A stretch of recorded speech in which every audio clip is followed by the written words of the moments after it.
വോട്ടുകൊള്ള ആരോപണത്തിൽ ഡൽഹിയിൽ യൂത്ത് കോൺഗ്രസ് പ്രതിഷേധം. യൂത്ത് കോൺഗ്രസ് ഓഫീസ് പരിസരത്ത് നിരോധനാജ്ഞ പ്രഖ്യാപിച്ചിരിക്കുകയാണ്. യൂത്ത് കോൺഗ്രസ് പ്രവർത്തകരെ പോലീസ് അറസ്റ്റ് ചെയ്ത് നീക്കി.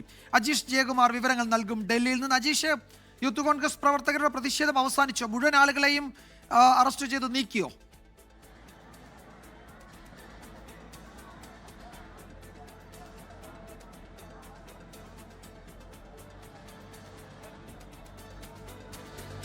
വിജയകുമാർ, ഇപ്പോൾ ഈ സമരം ഏതാണ്ട് അവസാനിച്ച് കഴിഞ്ഞു. ഞാനിപ്പോൾ നിൽക്കുന്നത് യൂത്ത് കോൺഗ്രസ് ദേശീയ കമ്മിറ്റി ഓഫീസിന് മുന്നിലാണ്. ഈ ഓഫീസിന് മുന്നിൽ തന്നെ പോലീസ് ഇപ്പോൾ ബാരിക്കേഡ് വെച്ച് ഈ പ്രവർത്തകരെ തടഞ്ഞിട്ടുണ്ടായിരുന്നു. ഈ പ്രവർത്തകർ ഏറെ നേരം ഈ ഓഫീസിന് മുന്നിൽ ഈ അവസാന സമരത്തിന്റെ ഏതാണ്ട് അവസാന ഘട്ടത്തിൽ അവിടെ കുത്തിയിരുന്ന് പ്രതിഷേധിക്കുന്നുണ്ടായിരുന്നു. പ്രധാനമന്ത്രിക്കെതിരെയും തെരഞ്ഞെടുപ്പ് കമ്മീഷനെതിരെയുമാണ് പ്രധാനപ്പെട്ട മുദ്രാവാക്യങ്ങളെല്ലാം. നേരത്തെ ഈ സമരം തുടങ്ങിയ സമയത്ത് വലിയ ആൾക്കൂട്ടം തന്നെ ഇവിടെ ഉണ്ടായിരുന്നു.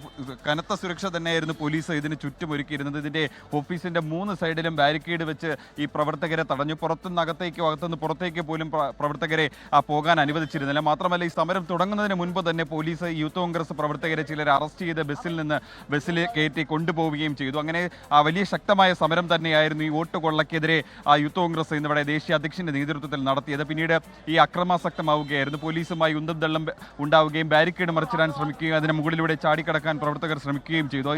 ഇതിന് ഏതാണ്ട് 50 മീറ്റർ അപ്പുറത്ത് പോലും പ്രവർത്തകർക്ക് കടക്കാൻ സാധിച്ചില്ല എന്നുള്ളതാണ് സത്യം. ഏതാണ്ട് ദുരിതകർമ്മ സേനയും സൈനിക വിഭാഗത്തെ ഒക്കെ പോലീസ് ഇറക്കിയിരുന്നു. ഇവിടെ കേന്ദ്ര സർക്കാർ ഇറക്കിയിരുന്നു. ഇങ്ങനെ കനത്ത പോലീസ് ബന്ദോബസ്തിലായിരുന്നു ഈ സമരം നടന്നത്. പിന്നീട് ഏതാണ്ട് പകുതിയോളം പ്രവർത്തകരെ പോലീസ് അറസ്റ്റ് ചെയ്ത് ഇവിടുന്ന് കൊണ്ടുപോയി. ഇപ്പോഴും കുറേ പ്രവർത്തകർ ഈ ഓഫീസിന് മുന്നിൽ തന്നെ നമുക്ക് കാണാൻ കൊടിയുമായി നിൽക്കുന്നത്. ഈ പ്രവർത്തകരെ ഇപ്പോൾ ഈ സമരം അവസാനിപ്പിച്ചു എന്ന് ഔദ്യോഗികമായി അറിയിച്ചിട്ടുണ്ട്. അതുകൊണ്ട് ഈ പോലീസ് ഈ പ്രവർത്തകരെയൊക്കെ ഈ ബാരിക്കേഡിനുള്ളിലൂടെ തന്നെ പുറത്തേക്ക് പോകാൻ അനുവദിക്കുന്നുണ്ട്.